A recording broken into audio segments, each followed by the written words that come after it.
This record is the new soul, Motown glam, and manic anthemic. Punks, freaks, and punishers. The dirty, messy. The stink. The lyrics are like a party and lifestyle of not giving a f***. The life and death of the party. Not political. Surviving in chaos. The real Me, Mike Dirnt, and Trey Cool of the Green Day cut through to bull. That's how it's always been for us. Everything else is fake. Frauds, I tell ya. Rock has lost its balls. We're gonna teabag all these motherf***. The baddest rock band on the planet that gives a glorious or glorious anarchy seems to be the word that keeps coming up that reflects dancing, tribalism, anxiety, joy, violence, drugs, booze, dangerous songs for dangerous kids.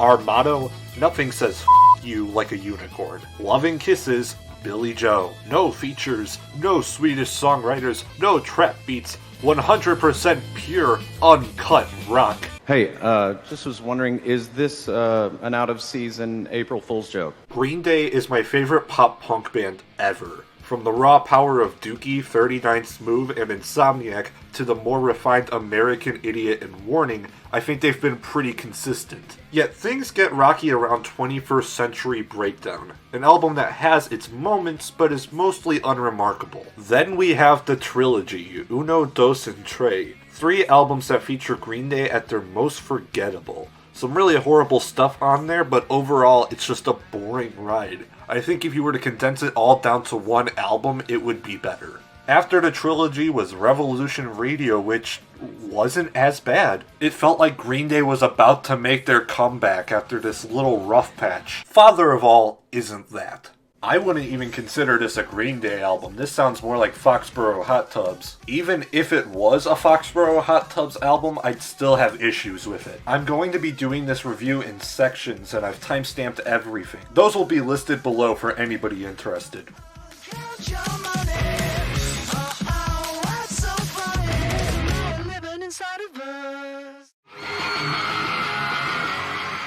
Green Day is a simple band, but they really can show off their talent. They aren't just mindlessly playing. They also aren't just robots. Look at Letter Bomb. Trey's drumming is unleashed in every part of this song. Billy is just rocking alongside Mike. It sounds like an explosion. It's perfect. Or what about Bang Bang from Revolution Radio? It's down to earth, yet still takes no prisoners, especially the breakdown at 2:04. Trey is a beast on this song. And just like Letterbomb, Billy and Mike are rocking out together.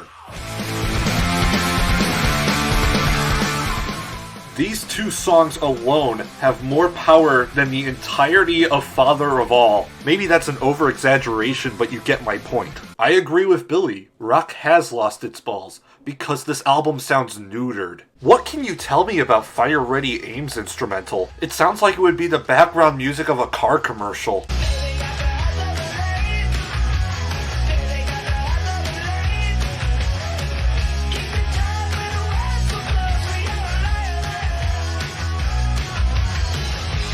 The sad part is that this is already being used for commercials. The NHL is using it. Literally, there is nothing to note about this song. Everything is just so mediocre. And this is coming from a band that wrote Jesus of Suburbia. What about Hitchin' a Ride and Platypus I Hate You? What about Stewart and the Avenue and Walking Contradiction? There is nothing fun about this track. Then you have songs like Junkies on a High. It really sounds like Green Day got sedated. I can even hear an Imagine Dragons influence on this song, believe it or not. But even Imagine Dragons can make better instrumentals than this.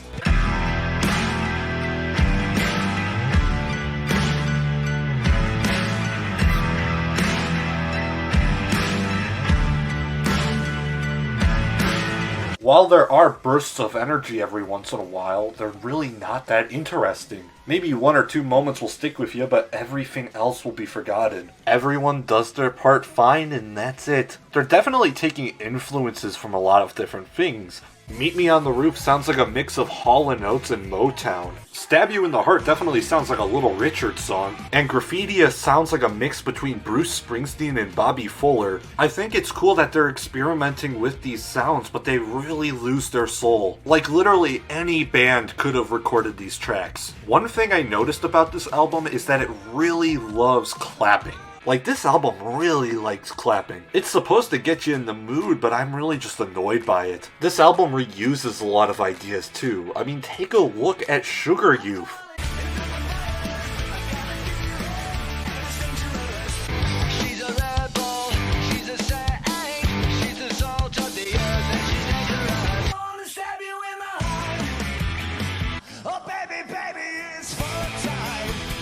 I'm all for returning to certain risks and ideas. Two of my favorites are Frank Zappa and King Gizzard and the Lizard Wizard. However, here it just seems really lazy, like they couldn't think of something better. And I'm all for bands experimenting with their sound. Again, Frank Zappa and King Gizzard. But you need to bring something interesting to the table. Green Day brings nothing with Father of All. It's inspired, but it has no substance. When Father of All dropped, the first thing I noticed was the falsetto voice. It definitely got me nervous, yet I'm glad to say that the rest of the album isn't like this. I'd say that the vocals are probably one of the stronger aspects of this album. Billy brings the same amount of energy he always has. The only thing I can criticize him on is the title track falsetto. It just doesn't work.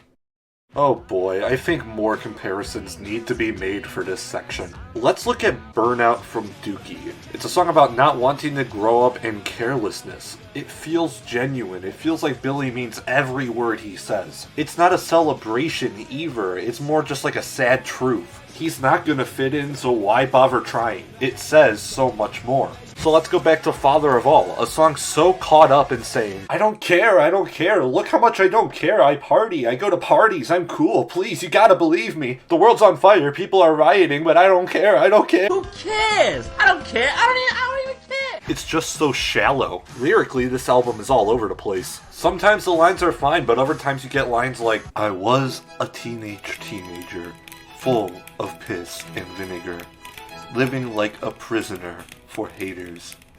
I was a teenager. I am an alien visitor. My life's a mess, and school is just for suckers. Or absolutely beautiful lines like, I'm not a soldier. This ain't no new world order. My path don't follow. My name is nobody. My pride is my pornography. Kool-Aid's my motto. Oh yeah! Stab You in the Heart sounds like it's trying to be cool and edgy, but really just isn't interesting. Like it's trying to be this really fun song, but it just isn't. I hate using this term unironically because it really has lost meaning, but the lyrics are cringy. I didn't even mention, so you can take a walk or you can suck my take the money and crawl. The only ballsy part of this album is the lyrics, but even then, just having balls doesn't make it good. I kind of find it strange that there are political messages, at least to some extent. Like, it's a party record, but it's politically aware. Every time it switched to being political, I was kind of taken by surprise. That's not necessarily a bad thing, but it is worth noting. So yeah, it's mediocre at best, downright horrible at worst. The real tragedy here is that this is from a band that knows how to write a song.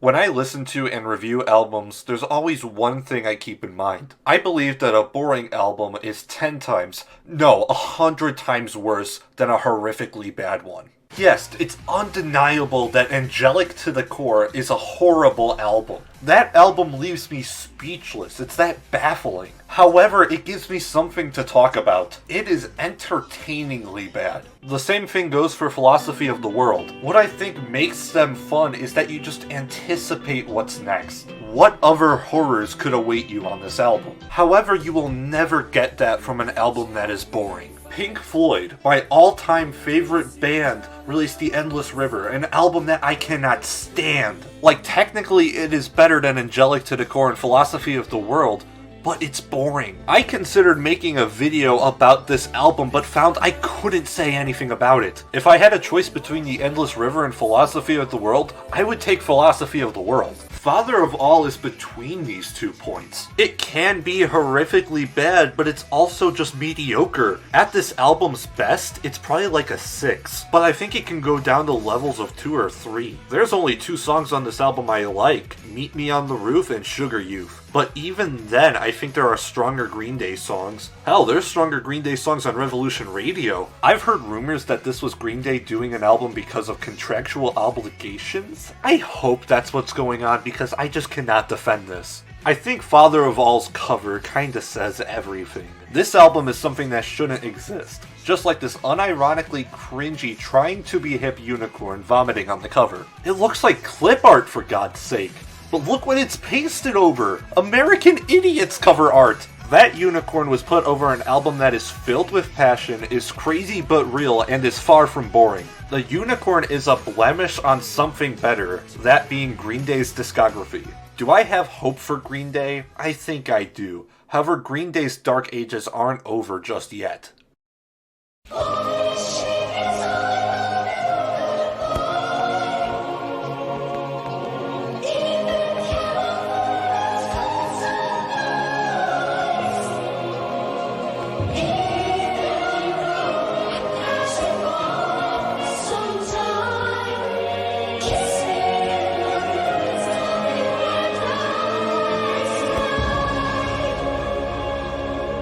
There's one last thing I want to talk about because it really deserves the recognition.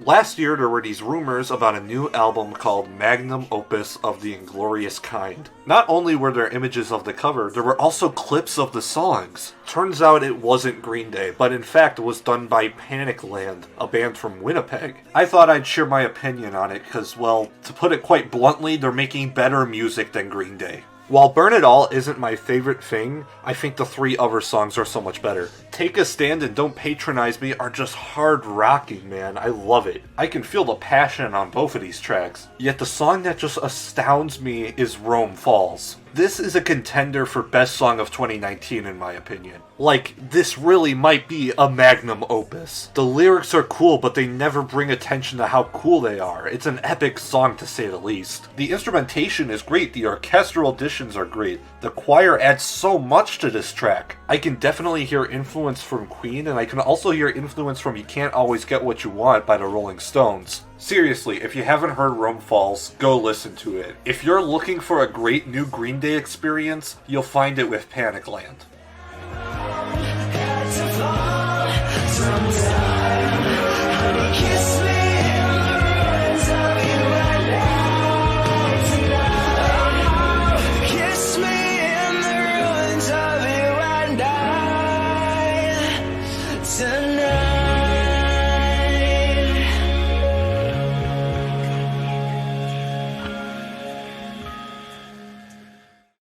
My mama said to me, "You're gonna have your enemies. Don't beg, don't follow."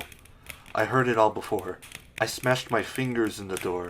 My downward spiral, downward spiral, downward spiral, downward spiral. Rock has lost its balls. Ain't never gonna do it without the feds on.